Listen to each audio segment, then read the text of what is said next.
Heart of Darkness by Joseph Conrad. Chapter 1. The Nelly, a cruising yawl, swung to her anchor without a flutter of the sails and was at rest. The flood had made, the wind was nearly calm, and being bound down the river, the only thing for it was to come to and wait for the turn of the tide. The sea reach of the Thames stretched before us like the beginning of an interminable waterway. In the offing the sea and the sky were welded together without a joint, and in the luminous space the tanned sails of the barges drifting up with the tide seemed to stand still in red clusters of canvas sharply peaked, with gleams of varnished spirits. A haze rested on the low shores that ran out to the sea in vanishing flatness. The air was dark above Gravesend, and farther back still seemed condensed into a mournful gloom, brooding motionless over the biggest and the greatest town on earth. The director of companies was our captain and our host. We four affectionately watched his back as he stood in the bows looking to seaward. On the whole river there was nothing that looked half so nautical. He resembled a pilot, which to a seaman is trustworthiness personified. It was difficult to realize his work was not out there in the luminous estuary, but behind him within the brooding gloom. Between us there was, as I have already said somewhere, the bond of the sea. Besides holding our hearts together through long periods of separation, it had the effect of making us tolerant of each other's yarns, and even convictions. The lawyer, the best of old fellows, had because of his many years and many virtues the only cushion on deck, and was lying on the only rug. The accountant had brought out already a box of dominoes, and was toying architecturally with the bones. Marlowe sat cross-legged right aft, leaning against the mizzen-mast. He had sunken cheeks, a yellow complexion, a straight back, an ascetic aspect, and, with his arms dropped, the palms of hands outwards, resembled an idol. The director, satisfied the anchor had good hold, made his way aft and sat down amongst us. We exchanged a few words lazily. Afterwards there was silence on board the yacht. For some reason or other, we did not begin that game of dominoes. We felt meditative, and fit for nothing but placid staring. The day was ending in a serenity of still and exquisite brilliance. The water shone pacifically. The sky, without a speck, was a benign immensity of unstained light. The very mist on the Essex marsh was like a gauzy and radiant fabric, hung from the wooded rises inland, and draping the low shores in diaphanous folds. Only the gloom to the west, brooding over the upper reaches, became more sombre every minute, as if angered by the approach of the sun. And at last, in its curved and imperceptible fall, the sun sank low, and from glowing white changed to a dull red, without rays and without heat, as if about to go out suddenly, stricken to death by the touch of that gloom brooding over a crowd of men. Forthwith a change came over the waters, and the serenity became less brilliant but more profound. The old river in its broad reach rested unruffled at the decline of the day, after ages of good service done to the race that peopled its banks, spread out in the tranquil dignity of a waterway leading to the uttermost ends of the earth. We looked at the venerable stream, not in the vivid flush of a short day that comes and departs forever, but in the august light of abiding memories. And indeed, nothing is easier for a man who has, as the phrase goes, followed the sea with reverence and affection, than to evoke the great spirit of the past upon the lower reaches of the Thames. The tidal current runs to and fro in its unceasing service, crowded with memories of men and ships it had borne to the rest of home or to the battles of the sea. It had known and served all the men of whom the nation is proud, from Sir Francis Drake to Sir John Franklin, knights all, titled and untitled, the great knights errant of the sea. It had borne all the ships whose names are like jewels flashing in the night of time, from the Golden Hind, returning with her rotund flanks full of treasure, to be visited by the Queen's Highness, and thus passed out of the gigantic tail, to the Erebus and Terror, bound on other conquests, and that never returned. It had known the ships and the men. They had sailed from Deptford, from Greenwich, from Erith, the adventurers and the settlers, king's ships and the ships of men on change, captains, admirals, the dark interlopers of the Eastern trade, and the commissioned generals of East India fleets. Hunters for gold or pursuers of fame, they all had gone out on that stream, bearing the sword and often the torch, messengers of the might within the land, bearers of a spark from the sacred fire. What greatness had not floated on the ebb of that river into the mystery of an unknown earth? The dreams of men, the seed of commonwealths, the germs of empires. The sun set. The dusk fell on the stream, and lights began to appear along the shore. The Chapman lighthouse, a three-legged thing erect on a mud-flat, shone strongly. Lights of ships moved in the fairway, a great stir of lights going up and going down, and farther west, on the upper reaches, the place of the monstrous town was still marked ominously on the sky, a brooding gloom in sunshine, a lurid glare under the stars. "And this also," said Marlowe suddenly, "has been one of the dark places of the earth." He was the only man of us who still followed the sea. The worst that could be said of him was that he did not represent his class. He was a seaman, but he was a wanderer too, while most seamen led, if one may so express it, a sedentary life. Their minds are of the stay-at-home order, and their home is always with them, the ship. And so is their country, the sea. One ship is very much like another, and the sea is always the same. In the immutability of their surroundings, the foreign shores, the foreign faces, the changing immensity of life, glide past, veiled not by a sense of mystery, but by a slightly disdainful ignorance. For there is nothing mysterious to a seaman unless it be the sea itself, which is the mistress of his existence and as inscrutable as destiny. For the rest, after his hours of work, a casual stroll or a casual spree on shore suffices to unfold for him the secret of a whole continent, and generally he finds the secret not worth knowing. The yarns of seamen have a direct simplicity, the whole meaning of which lies within the shell of a cracked nut. But Marlowe was not typical, if his propensity to spin yarns be accepted, and to him the meaning of an episode was not inside like a kernel, but outside, enveloping the tale which brought it out only as a glow brings out a haze, in the likeness of one of these misty halos that sometimes are made visible by the spectral illumination of moonshine. His remark did not seem at all surprising. It was just like Marlowe. It was accepted in silence. No one took the trouble to grunt even, and presently he said, very slow, "I was thinking of very old times, when the Romans first came here, 1900 years ago. The other day, light came out of this river since. You say nights? Yes. But it is like a running blaze on a plain, like a flash of lightning in the clouds. We live in the flicker. It may last as long as the old earth keeps rolling. But darkness was here yesterday.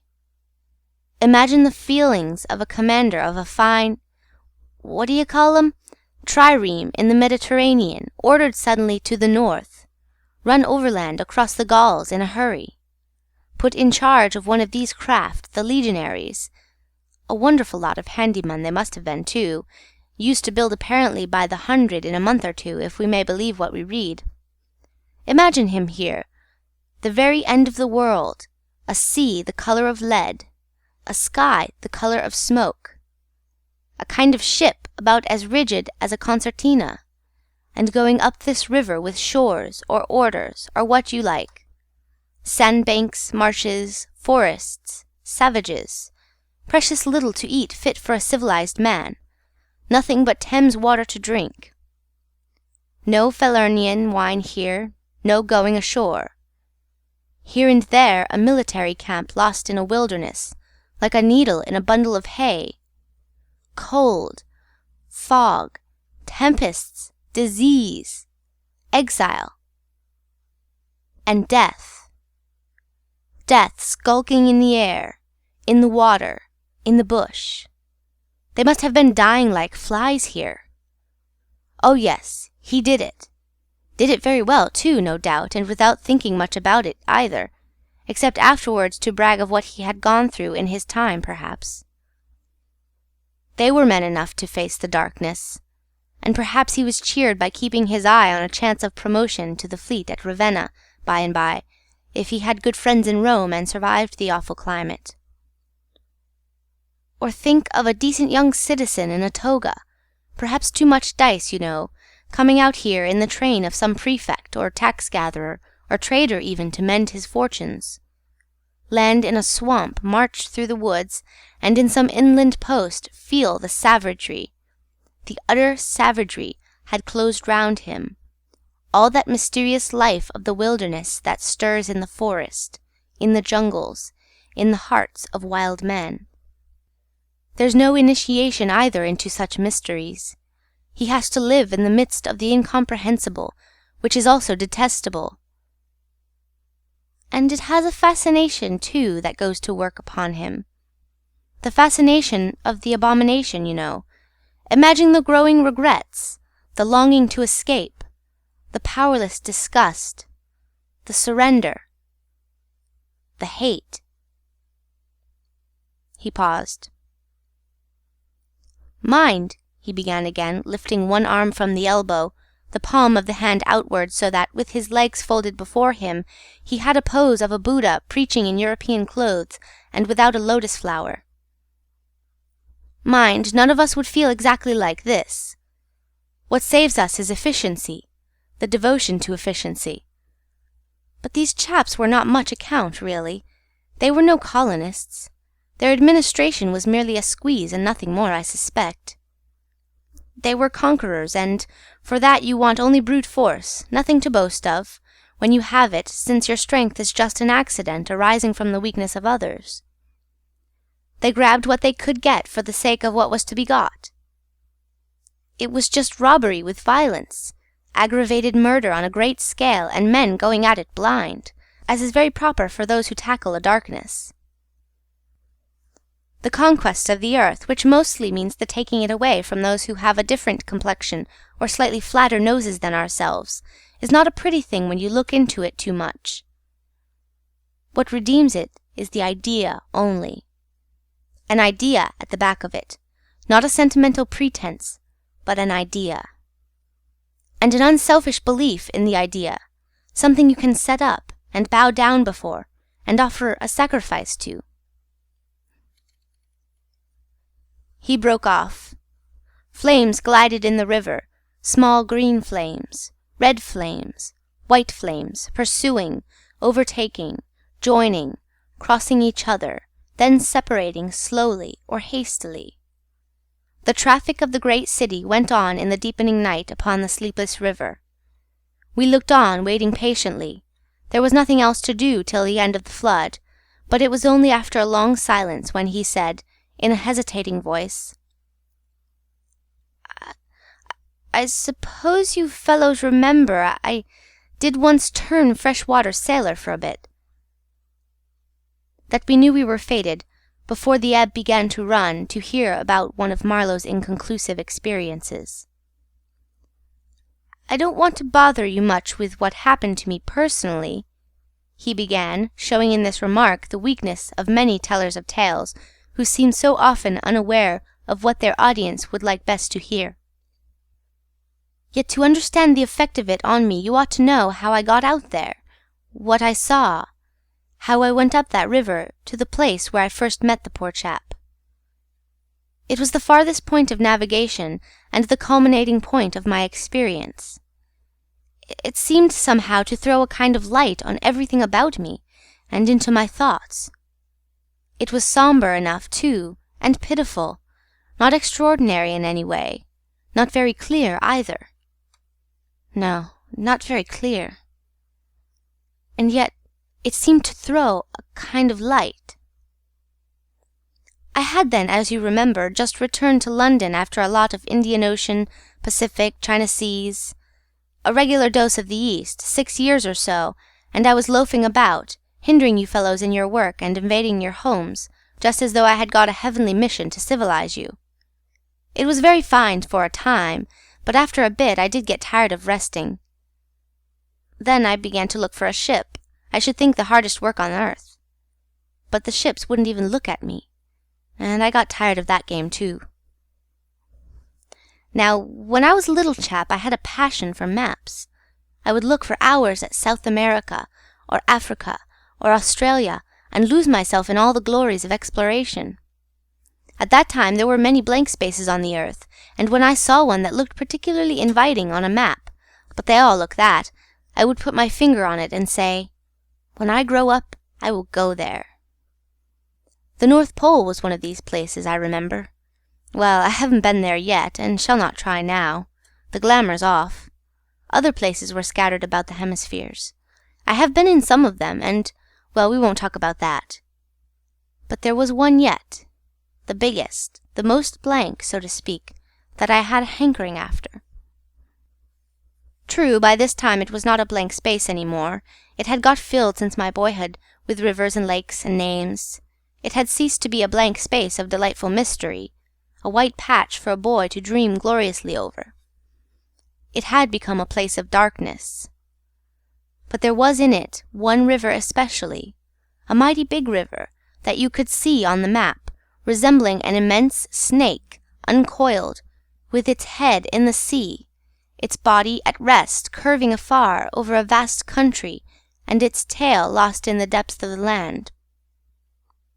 And as I looked at the map of it in a shop window, it fascinated me as a snake would a bird, a silly little bird.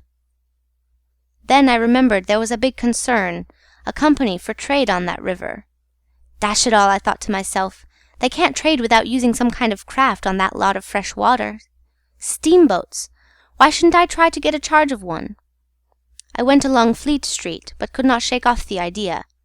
The snake had charmed me. You understand, it was a continental concern, that trading society. But I have a lot of relations living on the continent, because it's cheap and not so nasty as it looks, they say. I'm sorry to own I began to worry them. This was already a fresh departure for me. I was not used to get things that way, you know. I always went my own road and on my own legs where I had a mind to go. I wouldn't have believed it of myself, but then, you see, I felt somehow I must get there, by hook or by crook. So I worried them. The men said, "My dear fellow," and did nothing. Then, would you believe it, I tried the women. I, Charlie Marlowe, set the women to work, to get a job. Heavens! Well, you see, the notion drove me. I had an aunt, a dear enthusiastic soul. She wrote, "It will be delightful. I am ready to do anything for you. It is a glorious idea. I know the wife of a very high personage in the administration, and also a man who has lots of influence with, etc." She was determined to make no end of fuss to get me appointed skipper of a river steamboat, if such was my fancy. I got my appointment, of course, and I got it very quick. It appears the company had received news that one of their captains had been killed in a scuffle with the natives. This was my chance, and it made me the more anxious to go. It was only months and months afterwards, when I made the attempt to recover what was left of the body, that I heard the original quarrel arose from a misunderstanding about some hens. Yes, 2 black hens.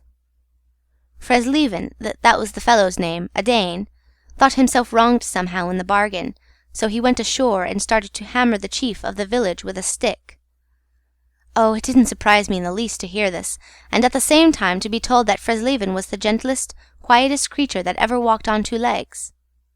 No doubt he was, but he had been a couple of years already out there, engaged in the noble cause, you know, and he probably felt the need at last of asserting his self-respect in some way. Therefore he whacked the old nigger mercilessly, while a big crowd of his people watched him, thunderstruck, till some man, I was told the chief's son, in desperation at hearing the old chap yell, made a tentative jab with a spear at the white man, and of course it went quite easy between the shoulder blades. Then the whole population cleared into the forest, expecting all kinds of calamities to happen, while on the other hand, the steamer Fresleven commanded left also in a bad panic, in charge of the engineer, I believe. Afterwards nobody seemed to trouble much about Fresleven's remains, till I got out and stepped into his shoes. I couldn't let it rest, though. But when an opportunity offered at last to meet my predecessor, the grass growing through his ribs was tall enough to hide his bones. They were all there. The supernatural being had not been touched after he fell, and the village was deserted, the huts gaped black, rotting, all askew within the fallen enclosures. A calamity had come to it, sure enough. The people had vanished. Mad terror had scattered them, men, women, and children, through the bush, and they had never returned. What became of the hens I don't know either. I should think the cause of progress got them, anyhow. However, through this glorious affair I got my appointment before I had fairly begun to hope for it. I flew around like mad to get ready, and before 48 hours I was crossing the channel to show myself to my employers and to sign the contract. In a very few hours I arrived in a city that always makes me think of a whited sepulchre. Prejudice, no doubt. I had no difficulty in finding the company's offices. It was the biggest thing in the town, and everybody I met was full of it. They were going to run an oversea empire and make no end of coin by trade. A narrow and deserted street in deep shadow, high houses, innumerable windows with Venetian blinds, a dead silence, grass sprouting right and left, immense double doors standing ponderously ajar. I slipped through one of these cracks, went up a swept and ungarnished staircase, as arid as a desert, and opened the first door I came to. 2 women, one fat and the other slim, sat on straw-bottomed chairs knitting black wool. The slim one got up and walked straight at me, still knitting with downcast eyes, and only just as I began to think of getting out of her way, as you would for a somnambulist, stood still and looked up. Her dress was as plain as an umbrella cover, and she turned round without a word and preceded me into a waiting-room. I gave my name and looked about. Deal table in the middle, plain chairs all around the walls, on one end a large shining map marked with all the colours of a rainbow. There was a vast amount of red, good to see at any time because one knows that some real work is done in there, a deuce of a lot of blue, a little green, smears of orange, and, on the east coast, a purple patch to show where the jolly pioneers of progress drink the jolly lager beer. However, I wasn't going into any of these. I was going into the yellow. Dead in the centre. And the river was there. Fascinating. Deadly, like a snake. Ugh! A door opened. A white-haired secretarial head, but wearing a compassionate expression, appeared, and a skinny forefinger beckoned me into the sanctuary. Its light was dim, and a heavy writing desk squatted in the middle. From behind that structure came out an impression of pale plumpness in a frock coat, the great man himself. He was 5'6", I should judge, and had his grip on the handle end of ever so many millions. He shook hands, I fancy, murmured vaguely, was satisfied with my French. Bon voyage. In about 45 seconds I found myself again in the waiting-room with the compassionate secretary, who, full of desolation and sympathy, made me sign some document. I believed I undertook amongst other things not to disclose any trade secrets. Well, I am not going to. I began to feel slightly uneasy. You know, I am not used to such ceremonies, and there was something ominous in the atmosphere. It was just as though I had been let into some conspiracy. I don't know, something not quite right, and I was glad to get out. In the outer room the two women knitted black wool feverishly. People were arriving, and the younger one was walking back and forth introducing them. The old one sat on her chair. Her flat cloth slippers were propped up on a foot-warmer, and a cat reposed on her lap. She wore a starched white affair on her head, and had a wart on one cheek, and silver-rimmed spectacles hung on the tip of her nose. She glanced at me above the glasses. The swift and indifferent placidity of that look troubled me. Two youths with foolish and cheery countenances were being piloted over, and she threw at them the same quick glance of unconcerned wisdom. She seemed to know all about them and about me, too. An eerie feeling came over me.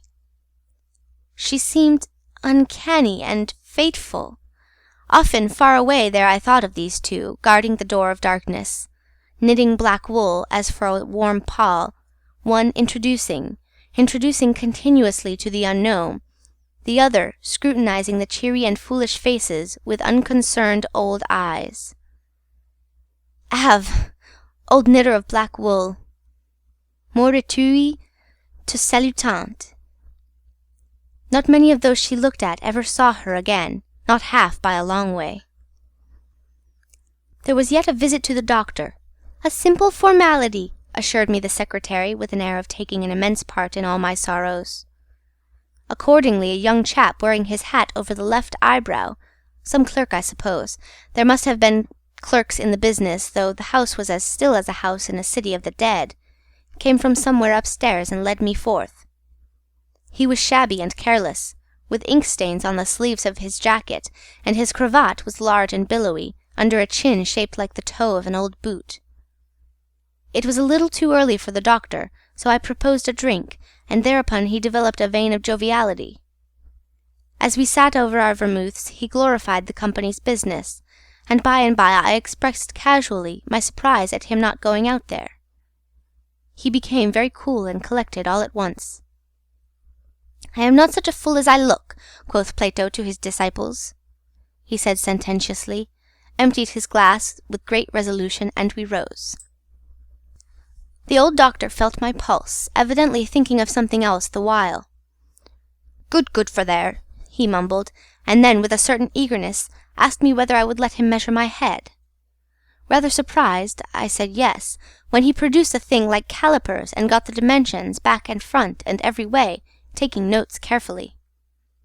He was an unshaven little man in a threadbare cloak like a gabardine, with his feet in slippers, and I thought him a harmless fool. "I always ask leave in the interests of science to measure the crania of those going out there," he said. "And when they come back too?" I asked. "Oh, I never see them," he remarked. "And moreover, the changes take place inside, you know." He smiled, as if at some quiet joke. "So you are going out there? Famous. Interesting, too." He gave me a searching glance, and made another note. "Ever any madness in your family?" he asked in a matter-of-fact tone. I felt very annoyed. "Is that question in the interests of science, too?" "It would be," he said, without taking any notice of my irritation, "interesting for science to watch the mental changes of individuals on the spot, but—" "Are you an alienist?" I interrupted. "Every doctor should be, a little," answered that original imperturbably. "I have a little theory which you messieurs who go out there must help me to prove. This is my share in the advantages my country shall reap from the possession of such a magnificent dependency. The mere wealth I leave to others. Pardon my questions, but you are the first Englishman coming under my observation." I hastened to assure him I was not in the least typical. "If I were," said I wouldn't be talking like this with you." "What you say is rather profound and probably erroneous," he said with a laugh. "Avoid irritation more than exposure to the sun. Adieu. How do you English say, eh? Goodbye. Ah, goodbye. Adieu. In the tropics one must before everything keep calm." He lifted a warning finger. "Du calme. Du calme." One thing more remained to do, say a goodbye to my excellent aunt. I found her triumphant. I had a cup of tea, the last decent cup of tea for many days, and in a room that most soothingly looked just as you would expect a lady's drawing-room to look, we had a long quiet chat by the fireside. In the course of these confidences it became quite plain to me I had been represented to the wife of the high dignitary, and goodness knows to how many more people besides, as an exceptional and gifted creature, a piece of good fortune for the company, a man you don't get hold of every day. Good heavens! And I was going to take charge of a 2-penny halfpenny river steamboat with a penny whistle attached. It appeared, however, I was also one of the workers, with a capital, you know. Something like an emissary of light, something like a lower sort of apostle. There had been a lot of such rot let loose in print and talk just about that time, and the excellent woman, living right in the rush of all that humbug, got carried off her feet. She talked about weaning those ignorant millions from their horrid ways, till, upon my word, she made me quite uncomfortable. I ventured to hint that the company was run for profit. "You forget, dear Charlie, that the labourer is worthy of his hire," she said brightly. "It's queer how out of touch with truth women are. They live in a world of their own, and there has never been anything like it, and never can be.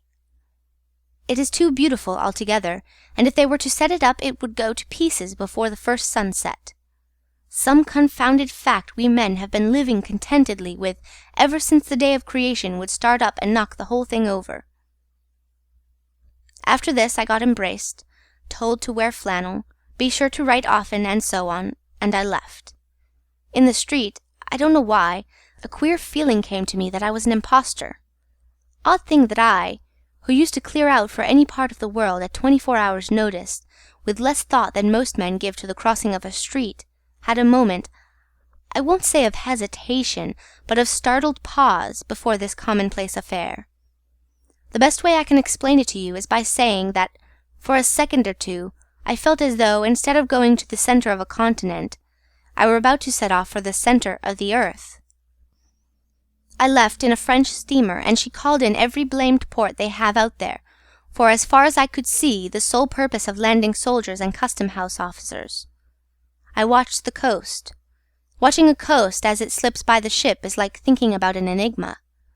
There it is, before you, smiling, frowning, inviting, grand, mean, insipid, or savage, and always mute with an air of whispering, "Come and find out." This one was almost featureless, as if still in the making, with an aspect of monotonous grimness. The edge of a colossal jungle, so dark green as to be almost black, fringed with white surf, ran straight like a ruled line, far, far away along a blue sea whose glitter was blurred by a creeping mist. The sun was fierce. The land seemed to glisten and drip with steam. Here and there greyish, whitish specks showed up clustered inside the white surf, with a flag flying above them perhaps. Settlements some centuries old, and still no bigger than pinheads on the untouched expanse of their background. We pounded along, stopped, landed soldiers, went on, landed customs-house clerks to levy toll in what looked like a god-forsaken wilderness, with a tin shed and a flagpole lost in it, landed more soldiers to take care of the custom-house clerks, presumably. Some, I heard, got drowned in the surf, but whether they did or not, nobody seemed particularly to care. They were just flung out there, and on we went. Every day the coast looked the same, as though we had not moved, but we passed various places, trading places with names like Gran, Bassam, Little Popo, names that seemed to belong to some sordid farce acted in front of a sinister black cloth. The idleness of a passenger, my isolation amongst all these men with whom I had no point of contact, the oily languid sea, the uniform sombreness of the coast seemed to keep me away from the truth of things, within the toll of a mournful and senseless delusion. The voice of the surf heard now and then was a positive pleasure, like that speech of a brother. It was something natural, that had its reason, that had a meaning. Now and then a boat from the shore gave one a momentary contact with reality. It was paddled by blackfellows. You could see from afar the white of their eyeballs glistening. They shouted, sang. Their bodies streamed with perspiration. They had faces like grotesque masks, these chaps. But they had bone, muscle, a wild vitality, an intense energy of movement that was as natural and true as the surf along their coast. They wanted no excuse for being there. They were a great comfort to look at. For a time I would feel I belonged still to the world of straightforward facts. But the feeling would not last long. Something would turn up to scare it away. Once, I remember, we came upon a man-of-war anchored off the coast. There wasn't even a shed there, and she was shelling the bush. It appears the French had one of their wars going on thereabouts. Her ensign dropped limp like a rag. The muzzles of the long 6-inch guns stuck out all over the low hull. The greasy, slimy swell swung her up lazily and let her down, swaying her thin masts. In the empty immensity of earth, sky, and water, there she was, incomprehensible, firing into a continent. Pop would go one of the 6-inch guns. A small flame would dart and vanish. A little white smoke would disappear. A tiny projectile would give a feeble screech, and nothing happened. Nothing could happen. There was a touch of insanity in the proceeding, a sense of lugubrious drollery in the sight, and it was not dissipated by somebody on board assuring me earnestly there was a camp of natives. He called them enemies, hidden out of sight somewhere. We gave her her letters. I heard the men in that lonely ship were dying of fever at the rate of 3 a day, and went on. We called at some more places with farcical names, where the merry dance of death and trade goes on in a still and earthy atmosphere as of an overheated catacomb. All along the formless coast, bordered by dangerous surf, as if nature herself had tried to ward off intruders.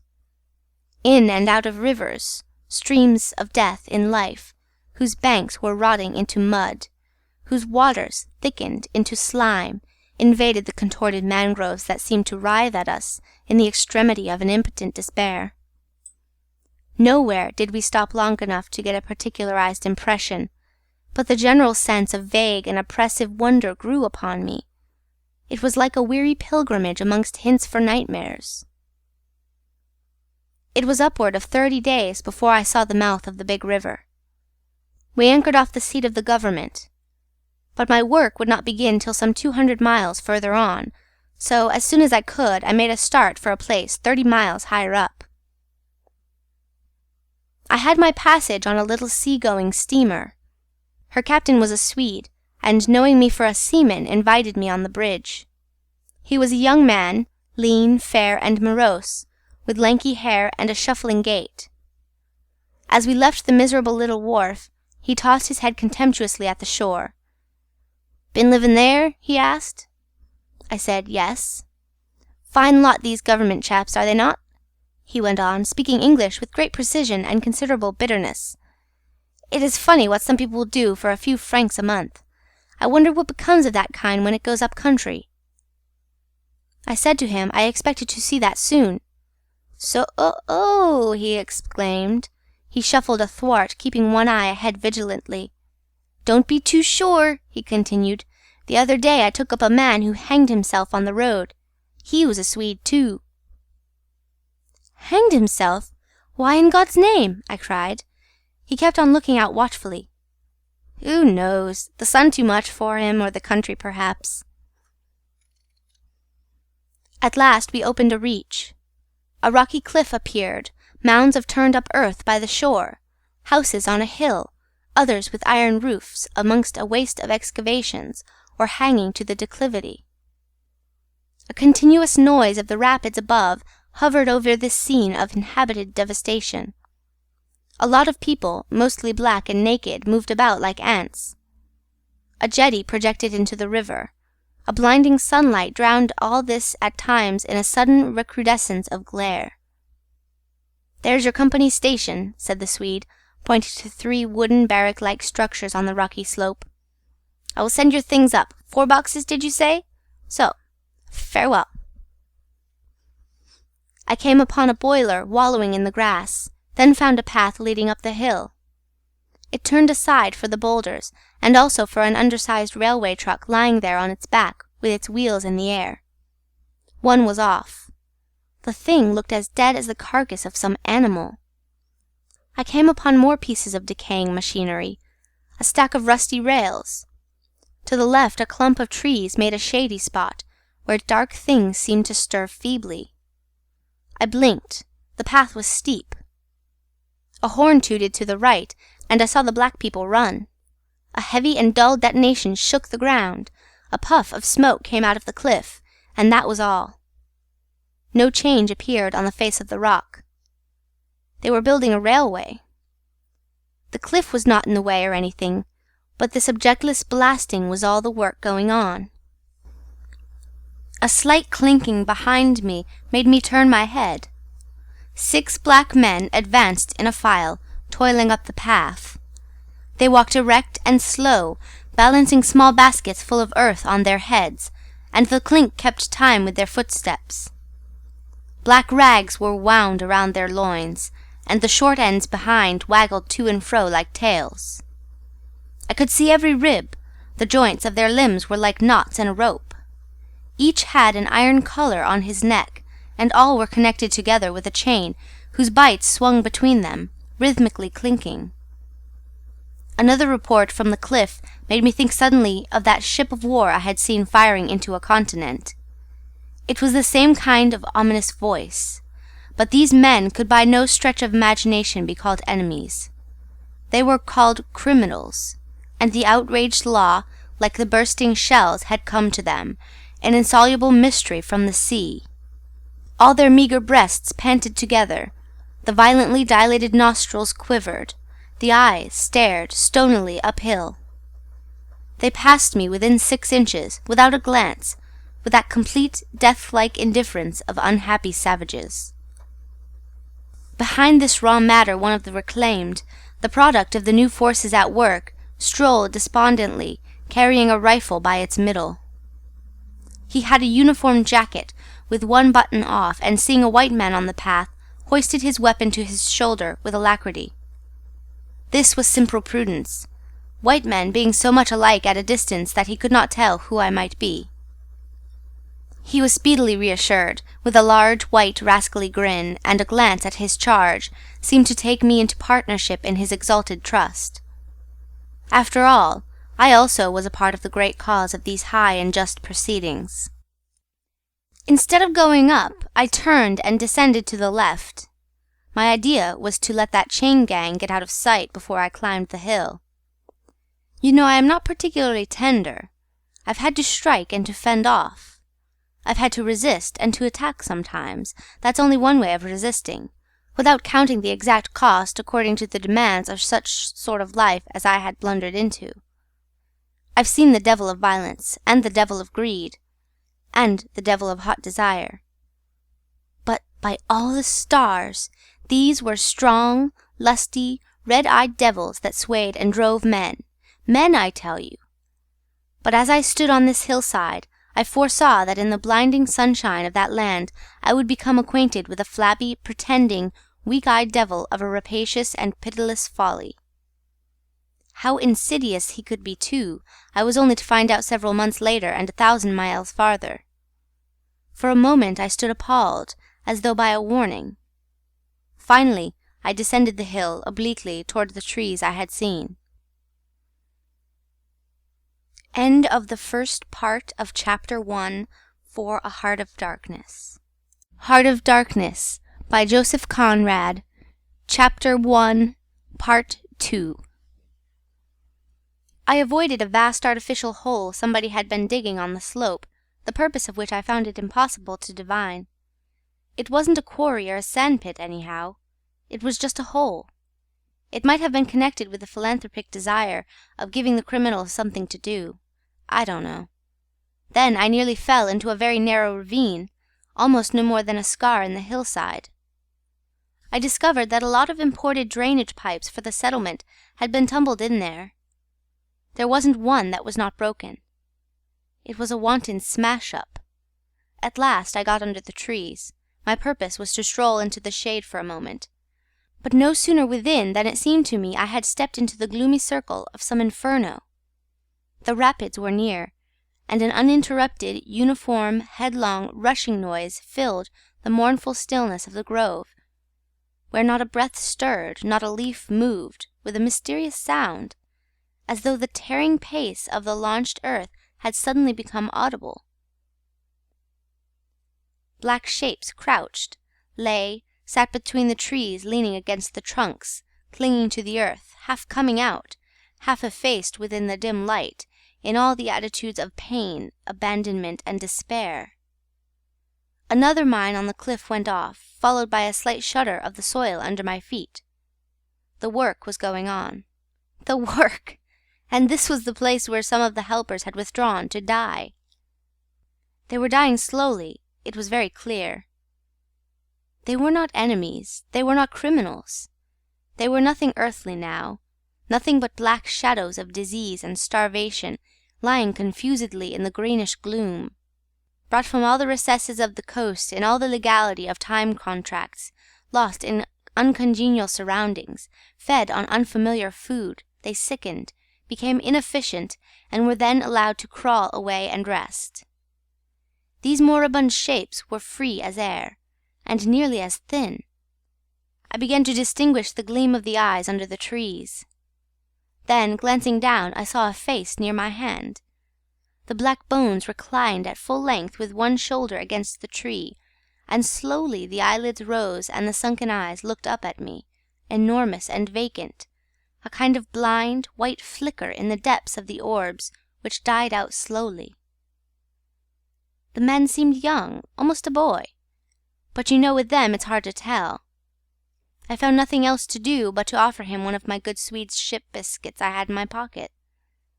The fingers closed slowly on it and held. There was no other movement, and no other glance. He had tied a bit of white worsted around his neck. Why? Where did he get it? Was it a badge, an ornament, a charm, a propitiatory act? Was there any idea at all connected with it?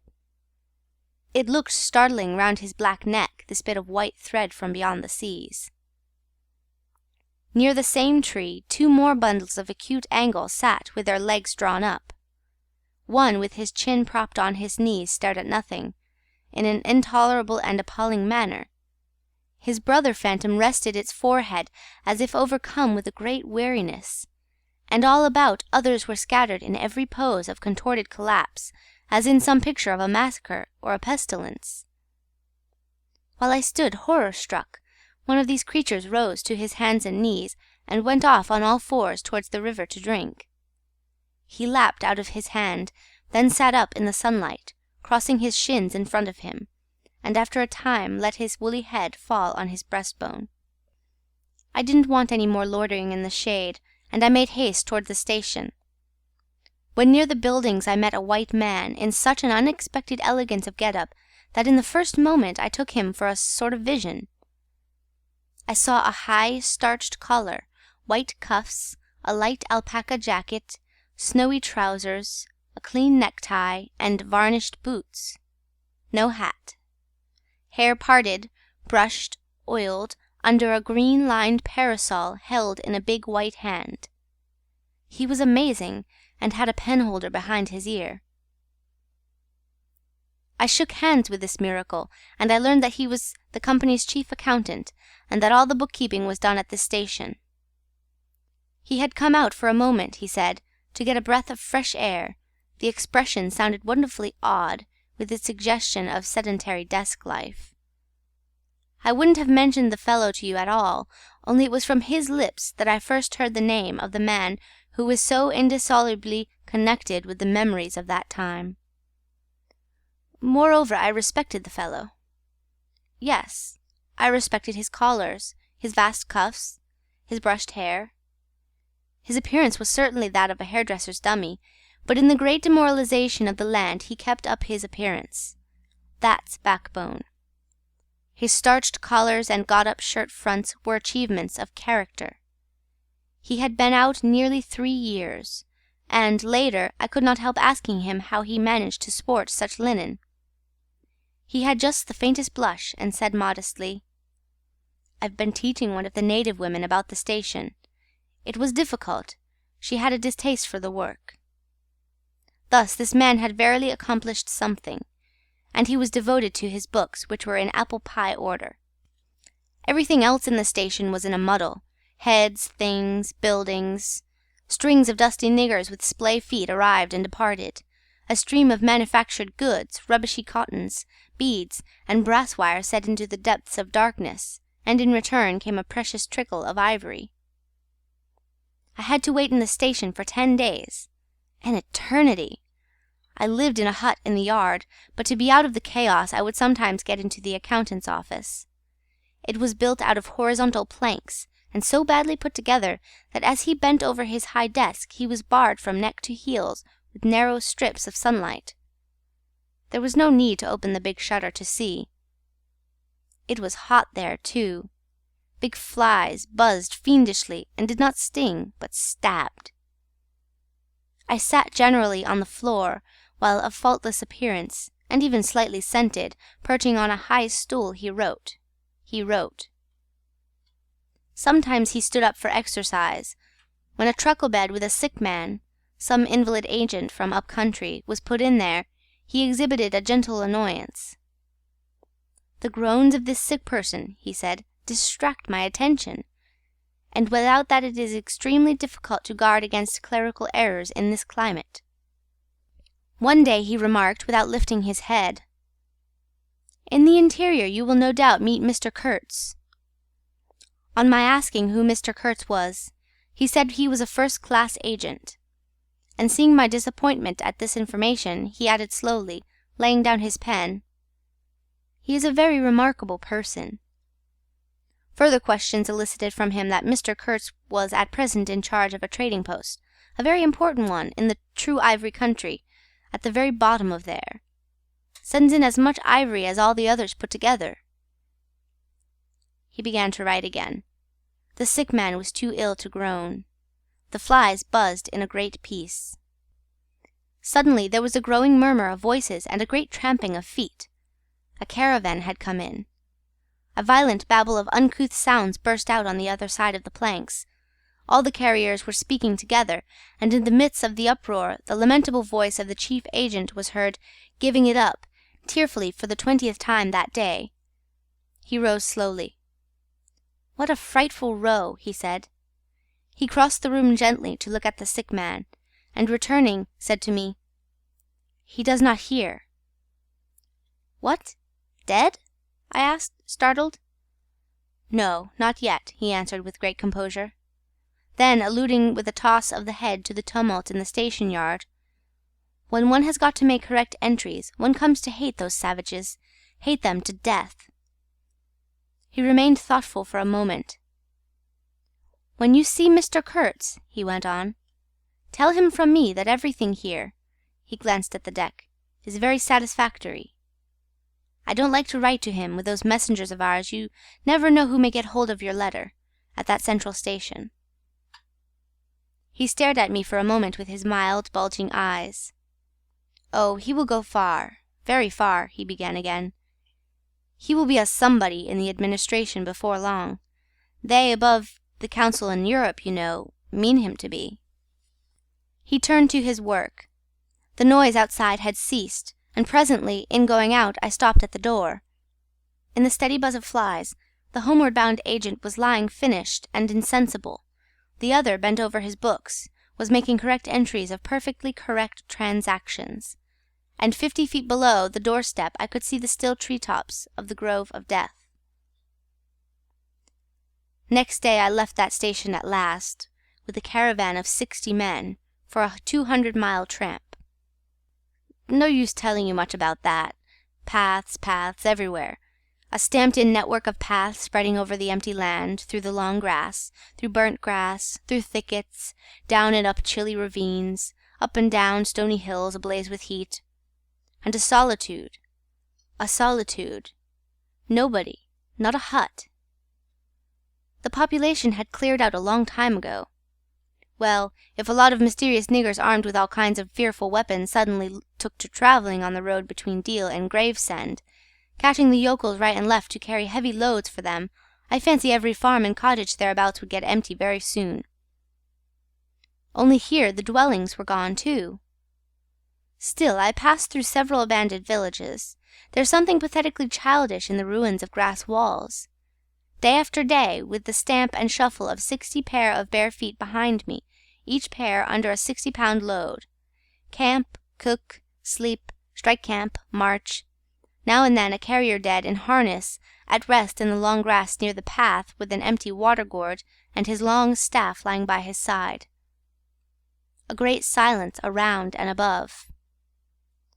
Perhaps on some quiet night the tremor of far-off drums, sinking, swelling, a tremor vast, faint. A sound weird, appealing, suggestive, and wild, and perhaps with as profound a meaning as the sound of bells in a Christian country.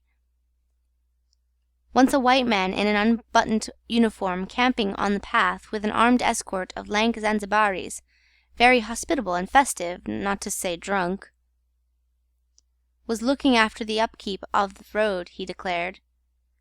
Can't say I saw any road or any upkeep, unless the body of a middle-aged Negro with a bullet hole in the forehead, upon which I absolutely stumbled 3 miles further on, may be considered as a permanent improvement. I had a white companion too, not a bad chap, but rather too fleshy, and with the exasperating habit of fainting in the hot hillsides, miles away from the least bit of shade and water. Annoying, you know, to hold your own coat like a parasol over a man's head while he is coming to. I couldn't help asking him once what he meant by coming there at all. To make money, of course. What do you think? He said scornfully. Then he got fever, and had to be carried in a hammock slung under a pole. As he weighed 16 stone, I had no end of rows with the carriers. They jibbed, ran away, sneaked off with their loads in the night, quite a mutiny. So one evening I made a speech in English with gestures, not one of which was lost to the 60 pairs of eyes before me, and the next morning I started the hammock off in front all right. An hour afterwards I came upon the whole concern wrecked in a bushman, hammock, roans, blankets, horrors. The heavy pole had skinned his poor nose. He was very anxious for me to kill somebody, but there wasn't the shadow of a carrier near. I remembered the old doctor. It would be interesting for science to watch the mental changes of individuals on the spot. I felt I was becoming scientifically interesting. However, all that is to no purpose. On the 15th day I came in sight of the big river again, and hobbled into the central station. It was on a backwater surrounded by scrub and forest, with a pretty border of smelly mud on one side, and on the 3 others enclosed by a crazy fence of rushes. A neglected gap was all the gate it had, and the first glance at the place was enough to let you see the flabby devil was running that show. White men with long staves in their hands appeared languidly from amongst the buildings, strolling up to take a look at me, and then retired out of sight somewhere. One of them, a stout, excitable chap with black moustaches, informed me with great volubility and many digressions, as soon as I told him who I was, that my steamer was at the bottom of the river. I was thunderstruck. What? How? Why? Oh, it was all right. The manager himself was there, all quite correct. Everybody had behaved splendidly, splendidly. You must, he said in agitation, go and see the general manager at once. He is waiting. I did not see the real significance of that wreck at once. I fancy I see it now, but I am not sure, not at all. Certainly the affair was too stupid, when I think of it, to be altogether natural. Still, but at the moment it presented itself simply as a confounded nuisance. The steamer was sunk. They had started 2 days before in a sudden hurry up the river with the manager on board, in charge of some volunteer skipper, and before they had been out 3 hours they tore the bottom out of her on stones, and she sank near the south bank. I asked myself what I was to do there, now my boat was lost. As a matter of fact, I had plenty to do in fishing my command out of the river. I had to set about it the very next day. That, and the repairs when I brought the pieces to the station, took some months. My first interview with the manager was curious. He did not ask me to sit down after my 20-mile walk that morning. He was commonplace in complexion, in features, in manners, and in voice. He was of middle size and of ordinary build. His eyes, of the usual blue, were perhaps remarkably cold, and he certainly could make his glance fall on one as trenchant and heavy as an axe. But even at these times the rest of his person seemed to disclaim the intention. Otherwise there was only an indefinable faint expression of his lips, something stealthy, a smile, not a smile. I remember it, but I can't explain.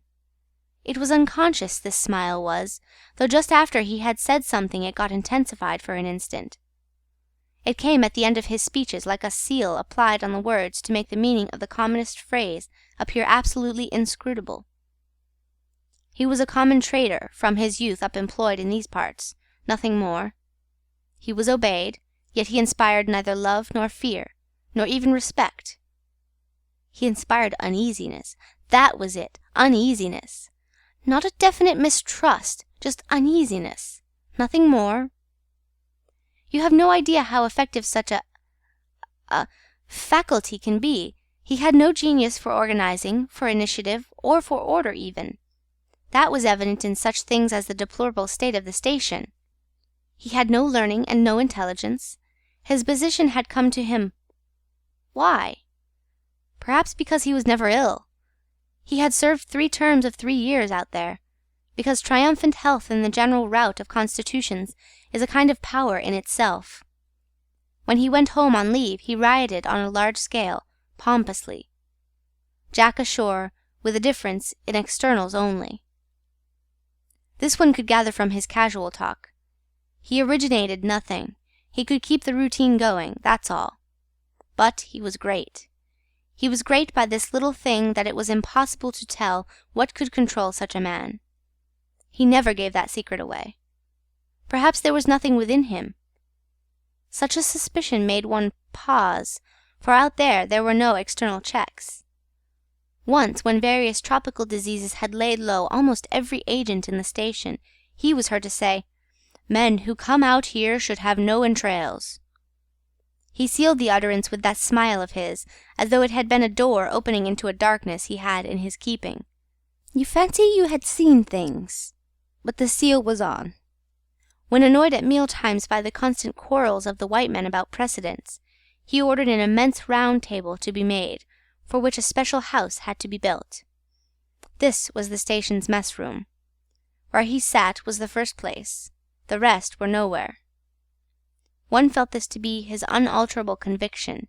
He was neither civil nor uncivil. He was quiet. He allowed his boy, an overfed young negro from the coast, to treat the white men under his very eyes with provoking insolence. He began to speak as soon as he saw me. I had been very long on the road. He could not wait. He had to start without me. The up-river stations had to be relieved.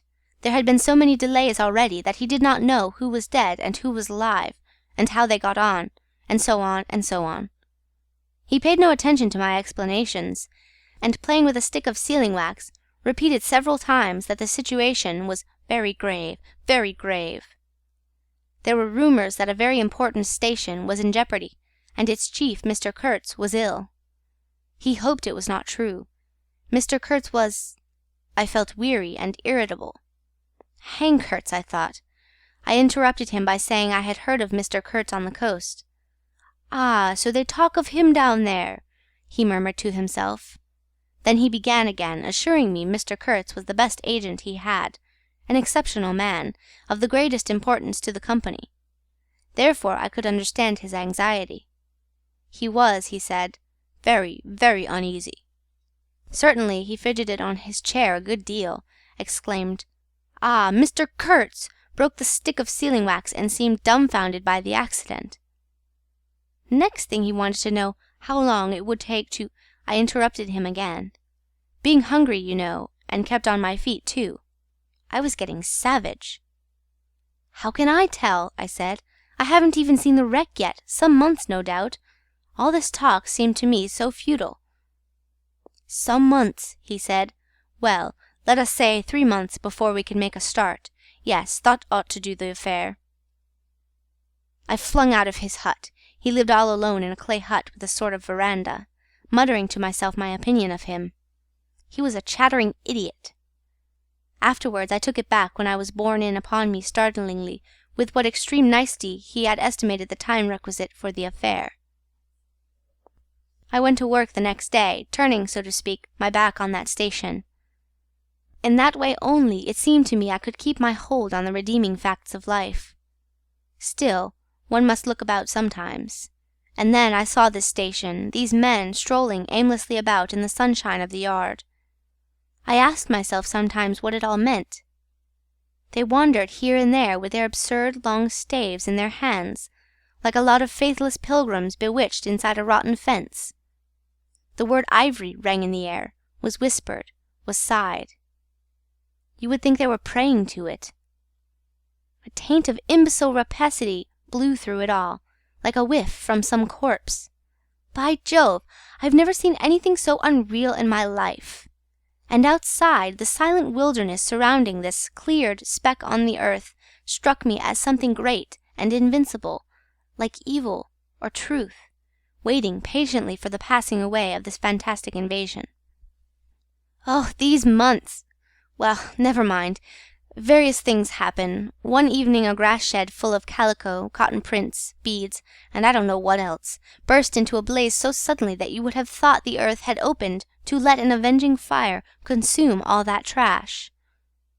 I was smoking my pipe quietly by my dismantled steamer, and saw them all cutting capers in the light, with their arms lifted high, when the stout man with moustaches came tearing down to the river, a tin pail in his hand, assured me that everybody was behaving splendidly, dipped about a quart of water and tore back again. I noticed there was a hole in the bottom of his pail. I strolled up. There was no hurry. You see, the thing had gone off like a box of matches. It had been hopeless from the very first. The flame had leapt high, driven everybody back, lighted up everything, and collapsed. The shed was already a heap of embers, glowing fiercely. A nigger was being beaten near by it. They said he had caused the fire in some way. Be that as it may, he was screeching most horribly. I saw him later, for several days, sitting in a bit of shade, looking very sick, and trying to recover himself. Afterwards he arose and went out, and the wilderness without a sound took him into its bosom again. As I approached the glow from the dark, I found myself at the back of two men, talking. I heard the name of Kurtz pronounced, then the words, "Take advantage of this unfortunate accident." One of the men was the manager. I wished him a good evening. "Did you ever see anything like it, eh? It is incredible," he said, and walked off. The other man remained. He was a first-class agent, young, gentlemanly, a bit reserved, with a forked little beard and a hooked nose. He was standoffish with the other agents, and they, on their side, said he was the manager's spy upon them. As to me, I had hardly ever spoken to him before. We got into talk, and by we strolled away from the hissing ruins. Then he asked me to his room, which was in the main building of the station. He struck a match, and I perceived that this young aristocrat had not only a silver-mounted dressing-case, but also a whole candle all to himself. Just at that time, the manager was the only man supposed to have any right to candles. Native mats covered the clay walls, a collection of spears, assegais, shields, knives was hung up in trophies. The business entrusted to this fellow was the making of bricks, so I had been informed. But there wasn't a fragment of a brick anywhere in the station, and he had been there more than a year, waiting. It seems he could not make bricks without something, I don't know what, straw maybe? Anyway, it could not be found there, and as it was not likely to be sent from Europe, it did not appear clear to me what he was waiting for. An act of special creation, perhaps. However, they were all waiting, all the 16 or 20 pilgrims of them, for something. And upon my word, it did not seem an uncongenial occupation from the way they took it, though the only thing that ever came to them was disease, as far as I could see. They beguiled the time by backbiting and intriguing against each other in a foolish kind of way. There was an air of plotting about that station, but nothing came of it, of course. It was as unreal as everything else, as the philanthropic pretense of the whole concern, as their talk, as their government, as their show of work. The only real feeling was a desire to get appointed to a trading post where ivory was to be had, so that they could earn percentages. They intrigued and slandered and hated each other only on that account, but as to actually lifting a little finger, oh no! By heavens, there is something after all in the world allowing one man to steal a horse, while another must not look at a halter. Steal a horse straight out. Very well, he has done it. Perhaps he can ride. But there is a way of looking at a halter that would provoke the most charitable of saints into a kick. I had no idea why he wanted to be sociable, but as we chatted in there it suddenly occurred to me the fellow was trying to get at something. In fact, pumping me. He alluded constantly to Europe, to the people I was supposed to know there, putting leading questions as to my acquaintances in the sepulchral city, and so on. His little eyes glittered like mica discs with curiosity, though he tried to keep up a bit of superciliousness. At first I was astonished, but very soon I became awfully curious to see what he would find out from me. I couldn't possibly imagine what I had in me to make it worth his while. It was very pretty to see how he baffled himself, for in truth my body was full only of chills, and my head had nothing in it but that wretched steamboat business. It was evident he took me for a perfectly shameless prevaricator. At last he got angry, and, to conceal a movement of furious annoyance, he yawned. I rose. Then I noticed a small sketch in oils on a panel representing a woman draped and blindfolded, carrying a lighted torch. The background was sombre, almost black.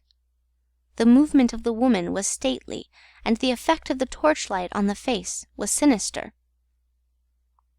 It arrested me, and he stood by civilly, holding an empty half-pint champagne bottle, medical comforts, with the candle stuck in it.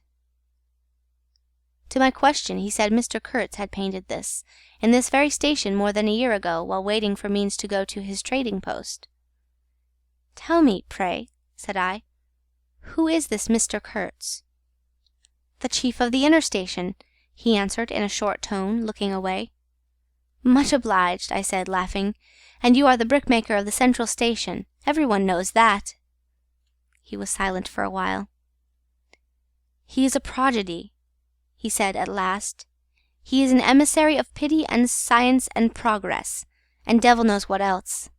We want," he began to declaim suddenly, "for the guidance of the cause entrusted to us by Europe, so to speak, higher intelligence, wide sympathies, a singleness of purpose."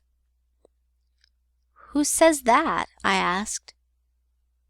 "Lots of them," he replied. "Some even write that. And so he comes here, a special being, as you ought to know." "Why ought I to know?" I interrupted, really surprised. He paid no attention. "Yes, today he is chief of the best station. Next year he will be assistant manager. 2 years more and... But I dare say you know what he will be in 2 years' time. You are of the new gang, the gang of virtue. The same people who sent him specially also recommended you. Oh, don't say no. I've my own eyes to trust." Light dawned upon me. My dear aunt's influential acquaintances were producing an unexpected effect on that young man. I nearly burst into a laugh. "Do you read the company's confidential correspondence?" I asked. He hadn't a word to say. It was great fun. "When Mr. Kurtz," I continued severely, "is general manager, you won't have the opportunity." He blew the candle out suddenly, and we went outside. The moon had risen. Black figures strolled about listlessly, pouring water on the glow, whence proceeded a sound of hissing. Steam ascended in the moonlight. The beaten nigger groaned somewhere. "What a row the brute makes!" said the indefatigable man with the moustaches, appearing near us. "Serve him right. Transgression, punishment, bang. Pitiless, pitiless. That's the only way. This will prevent all conflagrations for the future. I was just telling the manager..."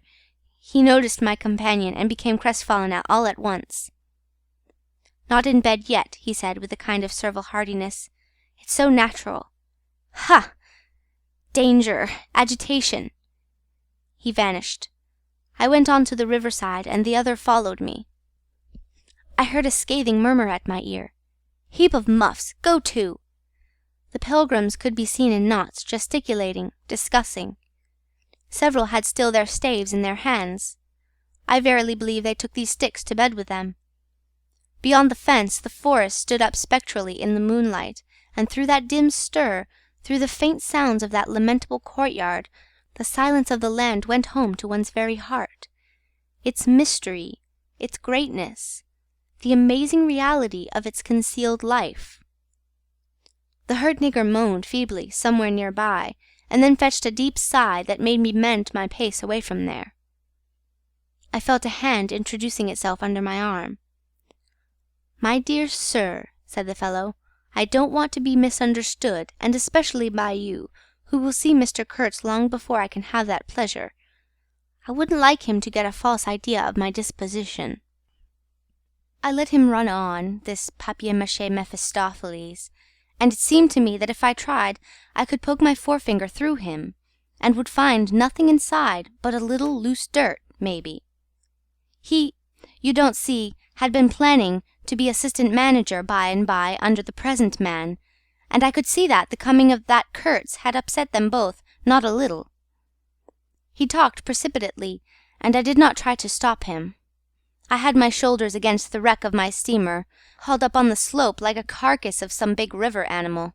The smell of mud, of primeval mud, by Jove, was in my nostrils. The high stillness of primeval forest was before my eyes.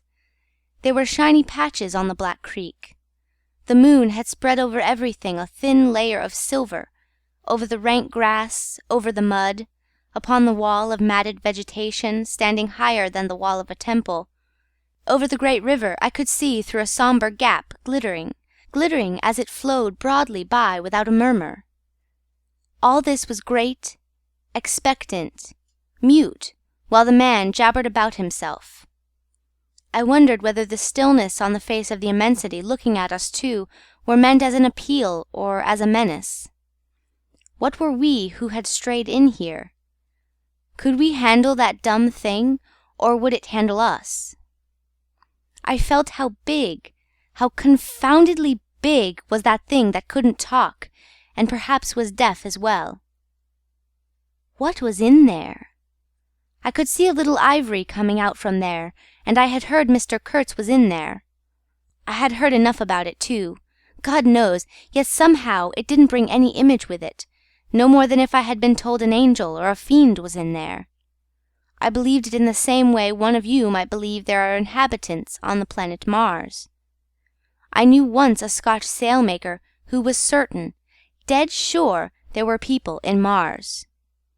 If you asked him for some idea how they looked and behaved, he would get shy and mutter something about walking on all fours. If you as much as smiled, he would, though a man of 60, offer to fight you. I would not have gone so far as to fight for Kurtz, but I went for him near enough to a lie. You know I hate, detest, I can't bear a lie, not because I am straighter than the rest of us, but simply because it appalls me. There is a taint of death, a flavor of mortality in lies, which is exactly what I hate and detest in the world, what I want to forget. It makes me miserable and sick, like biting something rotten would do. Temperament, I suppose. Well, I went near enough to it by letting the young fool there believe anything he liked to imagine as to my influence in Europe. I became in an instant as much of a pretense as the rest of the bewitched pilgrims.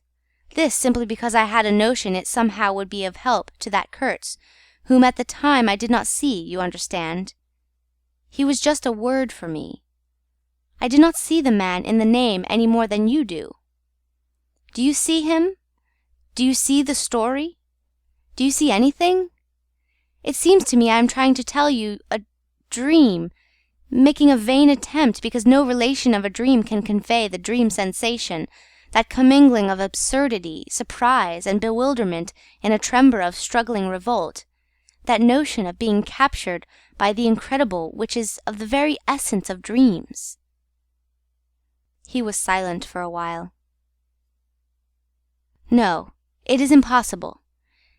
It is impossible to convey the life sensation of any given epoch of one's existence, that which makes its truth, its meaning, its subtle and penetrating essence. It is impossible. We live as we dream, alone." He paused again, as if reflecting, then added, "Of course, in this you fellows see more than I could then. You see me, whom you know." It had become so pitch dark that we listeners could hardly see one another. For a long time already he, sitting apart, had been no more to us than a voice. There was not a word from anybody. The others might have been asleep, but I was awake. I listened on the watch for the sentence, for the word that would give me the clue to the faint uneasiness inspired by this narrative that seemed to shape itself without human lips in the heavy night air of the river. "Yes, I let him run on," Marlowe began again, "and think what he pleased about the powers that were behind me. I did, and there was nothing behind me. There was nothing but that wretched, old, mangled steamboat I was leaning against, while he talked fluently about the necessity for every man to get on. And when one comes out here, you conceive, it is not to gaze at the moon." Mr. Kurtz was a universal genius, but even a genius would find it easier to work with adequate tools intelligent men. He did not make bricks. Why, there was a physical impossibility in the way, as I was well aware, and if he did secretarial work for the manager, it was because no sensible man rejects wantonly the confidence of his superiors. Did I see it? I saw it. What more did I want? What I really wanted was rivets, by heaven, rivets! To get on with the work, to stop the hole. Rivets I wanted. There were cases of them down at the coast, cases, piled up, burst, split. You kicked a loose rivet at every second step in that station yard on the hillside. Rivets had rolled into the grove of death. You could fill your pockets with rivets for the trouble of stooping down, and there wasn't one rivet to be found where it was wanted. We had plates that would do, but nothing to fasten them with, and every week the messenger, a long negro, letter bag on shoulder and staff in hand, left our station for the coast. And several times a week a coast caravan came in with trade goods, ghastly glazed calico that made you shudder only to look at it, glass beads value about a penny a quart, confounded spotted cotton handkerchiefs. And no rivets! 3 carriers could have brought all that was wanted to set that steamboat afloat. He was becoming confidential now, but I fancy my unresponsive attitude must have exasperated him at last, for he judged it necessary to inform me he feared neither God nor devil, let alone any mere man. I said I could see that very well, but what I wanted was a certain quantity of rivets, and rivets were what really Mr. Kurtz wanted, if he had only known it. Now letters went to the coast every week. "My dear sir," he cried, "I write from dictation." I demanded rivets. There was a way, for an intelligent man. He changed his manner, became very cold, and suddenly began to talk about a hippopotamus. Wondered whether sleeping on board the steamer, I stuck to my salvage night and day, I wasn't disturbed. There was an old hippo that had the bad habit of getting out on the bank and roaming at night over the station grounds. The pilgrims used to turn out in a body and empty every rifle they could lay hands on at him. Some even sat up o' nights for him. All this energy was wasted, though. "That animal has a charmed life," he said, "but you can say this only of brutes in this country. No man, you apprehend me, no man here bears a charmed life." He stood there for a moment in the moonlight, with his delicate hooked nose set a little askew, and his mica eyes glittering without a wink. Then, with a curt good night, he strode off. I could see he was disturbed and considerably puzzled, which made me feel more hopeful than I had been for days. It was a great comfort to turn from that chap to my influential friend, the battered, twisted, ruined, tin-pot steamboat. I clambered on board. She rang under my feet like an empty Huntley and Palmer biscuit tin kicked along a gutter. She was nothing so solid in make, and rather less pretty in shape, but I had expended enough hard work on her to make me love her. No influential friend would have served me better. She had given me a chance to come out a bit, to find out what I could do. No, I don't like work. I had rather laze about and think of all the fine things that can be done. I don't like work, no man does, but I like what is in the work, the chance to find yourself, your own reality, for yourself, not for others, what no other men can ever know. They can only see the mere show and never can tell what it really means.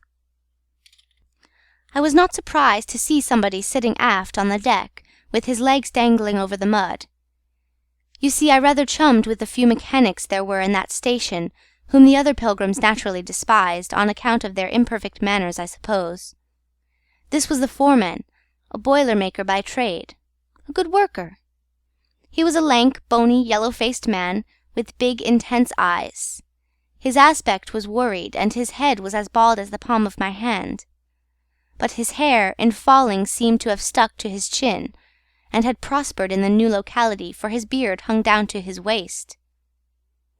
He was a widower with 6 young children.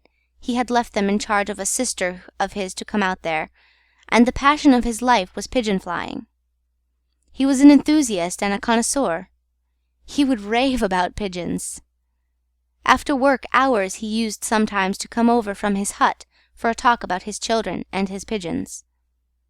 At work, when he had to crawl in the mud under the bottom of the steamboat, he would tie up that beard of his in a kind of white serviette he brought for the purpose.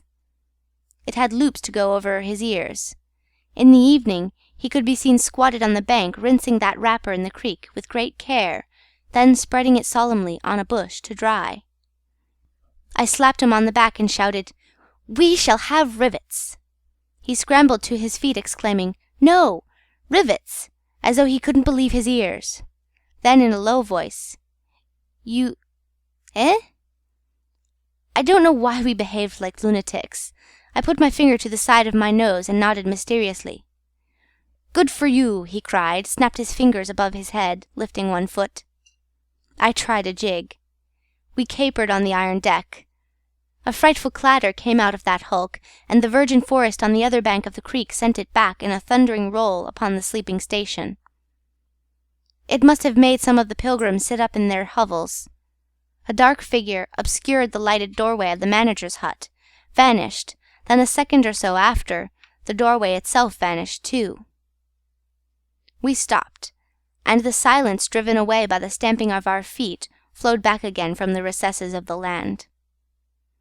The great wall of vegetation, an exuberant and entangled mass of trunks, branches, leaves, boughs, festoons, motionless in the moonlight, was like a rioting invasion of soundless life, a rolling wave of plants, piled up, crested, ready to topple over the creek, to sweep every little man of us out of his little existence. And it moved not. A deadened burst of mighty splashes and snorts reached us from afar, as though an ichthyosaurus had been taking a bath of glitter in the great river. "After all," said the boiler-maker in a reasonable tone, "why shouldn't we get the rivets?" "Why not, indeed? I did not know of any reason why we shouldn't." "They'll come in 3 weeks," I said confidently. But they didn't. Instead of rivets there came an invasion, an infliction, a visitation. It came in sections during the next 3 weeks, each section headed by a donkey carrying a white man in new clothes and tan shoes, bowing from that elevation right and left to the impressed pilgrims. A quarrelsome band of footsore, sulky niggers trod on the heels of the donkey. A lot of tents, camp stools, tin boxes, white cases, brown bales would be shot down in the courtyard, and the air of mystery would deepen a little over the muddle of the station. 5 such installments came, with their absurd air of disorderly flight, with the loot of innumerable outfit shops and provision stores, that one would think they were lugging after a raid into the wilderness for equitable division. It was an inextricable mess of things decent in themselves, but that human folly made look like the spoils of thieving. This devoted band called itself the El Dorado Exploring Expedition, and I believe they were sworn to secrecy. Their talk, however, was the talk of sordid buccaneers. It was reckless without hardihood, greedy without audacity, and cruel without courage. There was not an atom of foresight or of serious intention in the whole batch of them, and they did not seem aware these things are wanted for the work of the world. To tear treasure out of the bowels of the land was their desire, with no more moral purpose at the back of it than there is in burglars breaking into a safe. Who paid the expenses of the noble enterprise, I don't know, but the uncle of our manager was leader of that lot. In exterior, he resembled a butcher in a poor neighborhood, and his eyes had a look of sleepy cunning. He carried his fat paunch with ostentation on his short legs, and during the time his gang infested the station spoke to no one but his nephew. You could see these two roaming about all day long with their heads close together in an everlasting confab. I had given up worrying myself about the rivets. One's capacity for that kind of folly is more limited than you would suppose. I said hang, and let things slide. I had plenty of time for meditation, and now and then I would give some thought to Kurtz. I wasn't very interested in him. No. Still, I was curious to see whether this man, who had come out equipped with moral ideas of some sort, would climb to the top after all, and how he would set about his work when there. End of Chapter 1, Part 2.